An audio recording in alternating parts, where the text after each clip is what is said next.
Hello friends, बहुत बहुत स्वागत है आप सभी का एक बार फिर से सरकारी हट में। तो इस वीडियो में जो है हम लोग एक इम्पॉर्टेंट टॉपिक पर डिस्कशन करने वाले हैं। जो भी HNBU के कैंडिडेट्स हैं जिन्होंने BSc नर्सिंग या फिर ANM JNM और पैरामेडिकल का एग्ज़ाम दिया था, तो उनके लिए जो है सेकेंड राउंड के काउंसलिंग का रजिस्ट्रेशन जो है वो स्टार्ट हो चुका है।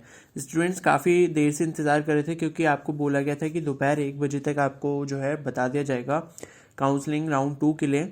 तो ये इवनिंग में मतलब अभी 1 या 1.5 घंटे पहले जो है ये आपका वहाँ पर वेबसाइट पर अपलोड हो गई हैं सारी डिटेल्स। तो मैं आपको दिखा देता हूँ। और सीट्स जो है मतलब काफ़ी ठीक ठाक सीट्स बची हैं। ठीक है, तो मैं सीट मैट्रिक्स के बारे में एक बार डिस्कशन कर लेता हूँ आप लोगों के साथ कि कितनी सीट्स कहाँ पर बची हैं। तो पहले मैं आपको ऑफिशियल वेबसाइट पे लेके चलता हूँ इसकी HNBUMU.ac.in। ठीक है, तो ये हमारी वेबसाइट है और यहाँ पर जो सेकंड वाला ऑप्शन है nursing paramedical 2021 result and counselling, इस पर मैंने क्लिक करा। ठीक है, अब देखो सबसे पहले तो यहाँ पर शेड्यूल आ रहा है। शेड्यूल सेम वही है जो मैंने आपको पहले भी दिखा रखा था, जो आपका राउंड 1 का था उसी में राउंड 2 का भी था, तो वही शेड्यूल है सेम। ठीक है, तो फिर भी मैं आपको खोल के एक बार दिखा देता हूँ। तो शेड्यूल के बारे में आपको पता ही है कि 22 तारीख को आपको सीट मैट्रिक्स आ जाएगी। उसके बाद 22 से 24 तारीख, मतलब 24 तारीख को शाम 5 बजे तक जो है आपको अपना दोबारा से रजिस्ट्रेशन करना है सेकेंड राउंड की काउंसलिंग के लिए और चॉइसेस वगैरह फिल करनी जैसे आपने फर्स्ट राउंड की काउंसलिंग में फिल करी थी। ठीक है, और 24 तारीख को शाम तक ये होगा आपका, 25 तारीख को आपका डेटा प्रोसेसिंग होगा और 26 तारीख को जो है आपका रात 8 बजे के आसपास जो है इसका रिजल्ट आ जाएगा। फिर आपको पता लग जाएगा जिसने भी मतलब अपग्रेडेशन किया है या फिर जिसने काउंसलिंग करी है तो उसको कौन सा कॉलेज अलॉट हुआ है, तो वो सारी चीज़ें आपको पता लग जाएंगी। 27 और 28 दिसंबर आपको 2 दिन दिए जाएंगे, उसमें आप जाकर जो भी आपको अलॉट हुआ है कॉलेज उसमें जाके आप अपना एडमिशन करा सकते हैं। ठीक है, तो बाकी और बात कर लेते हैं। तो ये हमारी हो गई शेड्यूल के बारे में बात। और उसके बाद जो है इंस्ट्रक्शंस यहाँ पर दे रखे हैं। ठीक है, तो इंस्ट्रक्शंस अभी जो है वो ओपन नहीं हो रहे। इंस्ट्रक्शन में ऐसी और कोई खास बात होगी भी नहीं। ठीक है, तो ये जब ओपन हो जाएंगे तो मैं इसको चेक कर लूँगा, अगर इसमें कुछ इंपॉर्टेंट होगा तो वो मैं आपको बता दूंगा। ठीक है, और कोई अगर चीज़ खास इंपॉर्टेंट नहीं होती है तो कोई बात नहीं, इंस्ट्रक्शंस आपके पहले की तरह ही होंगे। ठीक है, जैसे राउंड 1 में आपको सारी चीज़ें बताई गई थी कि चॉइसेस को किस तरीके से फिल करना है। ठीक है, ये सारी चीज़ें उसमें होंगी। तो अभी ओपन नहीं हो रहा है, शायद वेबसाइट सर्वर की प्रॉब्लम है उस वजह से। अब देखो यहाँ पर आपको अगर री रजिस्ट्रेशन करना है तो पहले आप सीट मैट्रिक्स को अच्छे से समझ लेना, उसके बाद जो है आप इसका री रजिस्ट्रेशन करना। तो यहाँ देखो सबसे ऊपर आ रहा है अप्लाई फॉर काउंसलिंग राउंड 2। इस पर जब आप क्लिक करोगे आपके पास एक नया पेज खुल कर आएगा और यहाँ पर आपके सारे ऑप्शन आ रहे हैं, ANM JNM BSc nursing paramedical post basic BSc nursing और MSc नर्सिंग। ठीक है, तो जिस भी कोर्स के हो आप उस पर आपको क्लिक करना है। जैसे मैंने थर्ड वाले पे करा BSc नर्सिंग के ऊपर। अब BSc नर्सिंग के ऊपर जब मैंने क्लिक करा है यहाँ पर, तो यहाँ पर देखो आ रहा है सबसे पहला option seat matrix BSc nursing round 2 state quota. तो ये आपकी सीट मैट्रिक्स यहाँ पर आ गई है। ठीक है, तो इस पे जो है मैं क्लिक कर लेता हूँ। स्टेट कोटा है, स्टेट कोटा। ठीक है, और जिसका कोई मैनेजमेंट कोटा है तो वो भी देख सकता है। तो ये जब आप डाउनलोड करके चेक करोगे तो इस तरह से जो है आपके मतलब उस पर PDF इसकी खुल जाएगी। ठीक है, अब यहाँ पर देखो सीट्स। ठीक है, तो यहाँ जो है state college of nursing Dehradun, यहाँ पर जो है 4 आपकी अनरिजर्व कैटेगरी की सीट्स बची हैं। अब आपको एक चीज ये समझनी है, यहाँ इसका टोटल क्लासिफिकेशन दे रखा है। देखो पहला जो है स्टेट कॉलेज ऑफ नर्सिंग यहाँ पर देहरादून। ठीक है, तो यहाँ पर जो है आपकी ओपन कोटा से 1 सीट बची हुई है अनरिजर्व कैटेगरी की, वुमेन कोटा से 1 सीट बची है अनरिजर्व कैटेगरी की, DPW कोटा से भी 1 सीट बची हुई है। ठीक है, तो 3 सीट हो गई और ऑर्फन कैटेगरी की भी 1 सीट बची हुई है। आ गई बात समझ में? तो जो भी भाई DPW कोटा का है और ऑर्फन कैटेगरी का है, ठीक है, और आप जो है ओपन कैटेगरी मतलब अनरिजर्व कैटेगरी से हो तो भाई ये जरूर भर लो, आपको देहरादून आराम से मिल जाएगा, DPW या फिर ऑर्फन कैटेगरी। ठीक है, बाकी वुमेन कोटा से भी 1 सीट खाली पड़ी है और ओपन कोटा से भी भरी है। तो जो भाई आसपास थे, जो जिनका कॉलेज रह गया था, तो उनके पास मौका है। और यहाँ पर देखो SC कैटेगरी से ओपन कोटा की 3 सीटें बची हैं। भाई SC कैटेगरी के तो बहुत ज्यादा मजे हैं।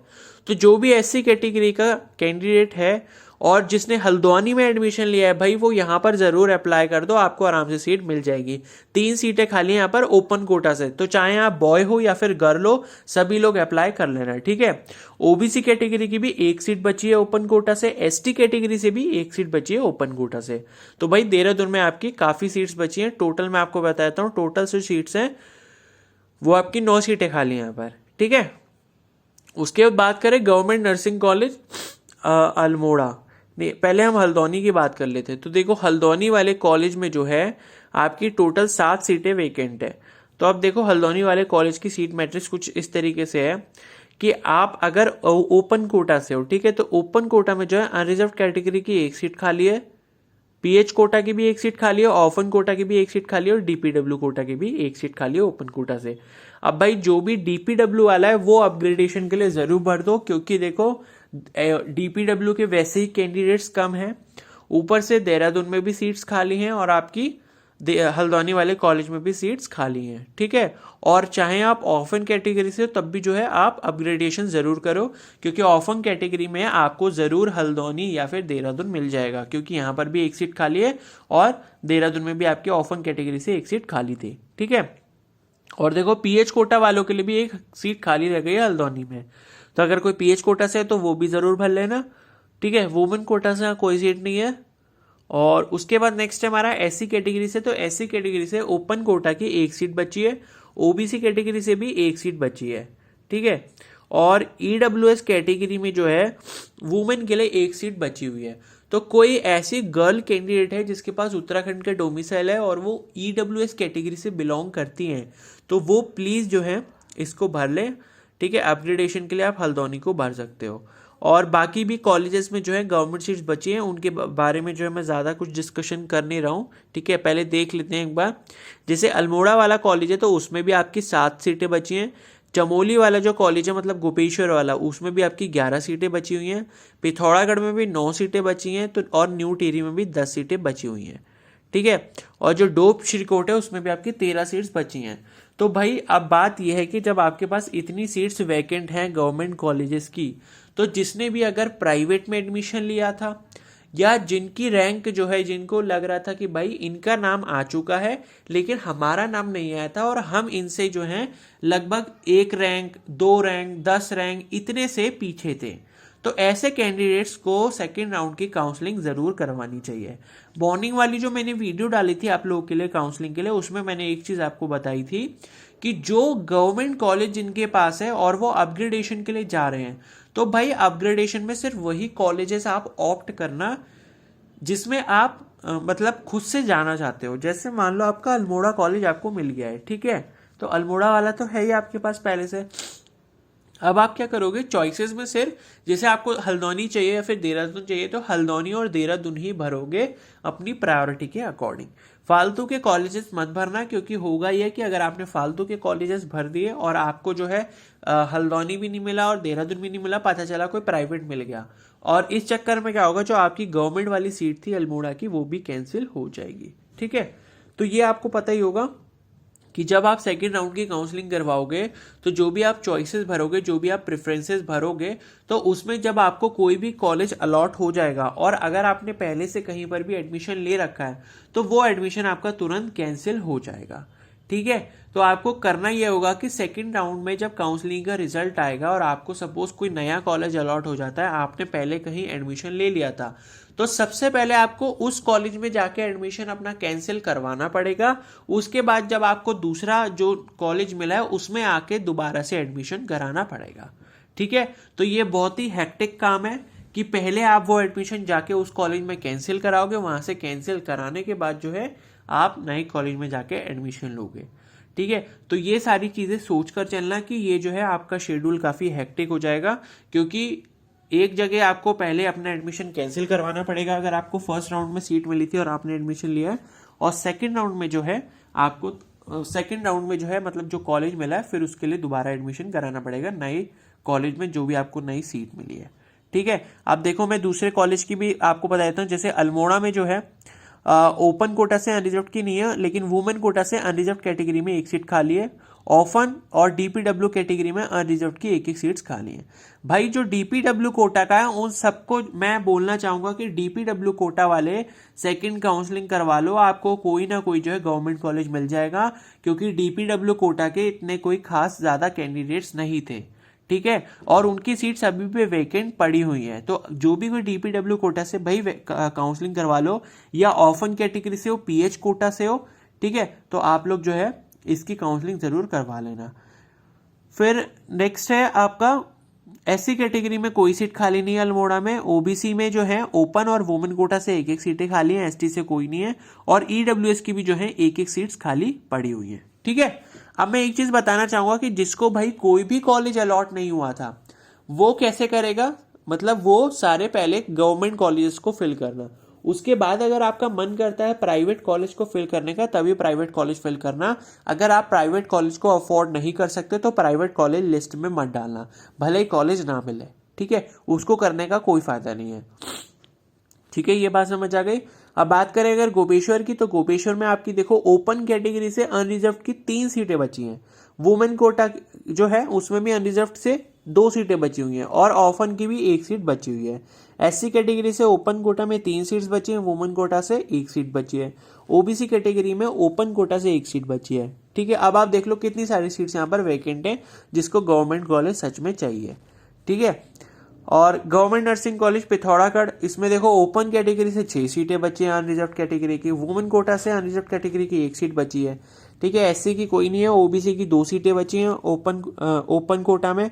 एसटी कैटेगरी में भी कोई सीट खाली नहीं, और ईडब्ल्यूएस में भी कोई खाली नहीं है।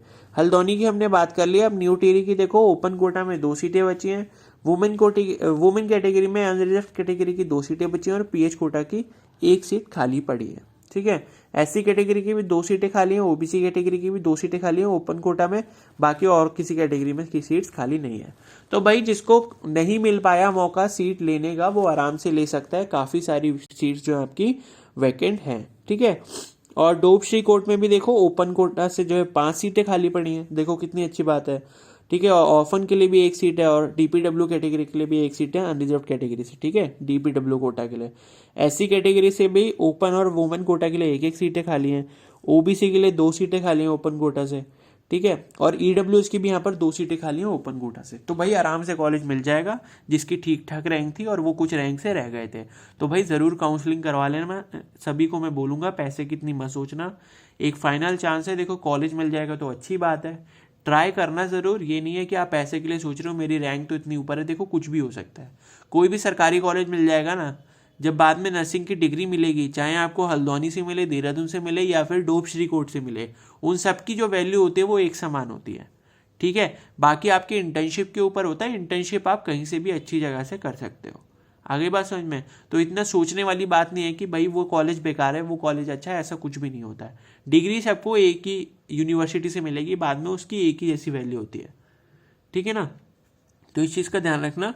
तो जिसको भी काउंसलिंग करानी है प्लीज़ करा लीजिए, पैसे की इतनी मत सोचिए, ठीक है। काउंसलिंग करा लो, सीट मिल जाएगी तो बहुत ही ज़्यादा बढ़िया है आप लोगों के लिए। और प्राइवेट कॉलेजेस की तो मैं बात नहीं कर रहा, प्राइवेट कॉलेजेस में भी आपकी काफ़ी सारी सीट खाली हैं, तो जिसको भी चाहिए होगा वो ले सकता है इसमें, ठीक है। तो आई होप आपको इन्फॉर्मेशन समझ आ गई होगी, हेल्पफुल लगी तो प्लीज़ वीडियो को लाइक कर देना, चैनल पर नए हो सब्सक्राइब कर लो, बेल आइकन को प्रेस कर लो, और कोई भी डाउट हो तो मुझे कमेंट सेक्शन में पूछ लेना, ठीक है। और टेलीग्राम ग्रुप का जो है लिंक मैंने नीचे कमेंट सेक्शन में पिन कर रखा है, वहाँ पे भी आप मुझसे डाउट पूछ सकते हो। मेरे जो टॉप पे मतलब जो मेरा पिंड मैसेज होगा उस पर रिप्लाई कर देना मुझे, ठीक है। Okay, so thank you and have a nice day.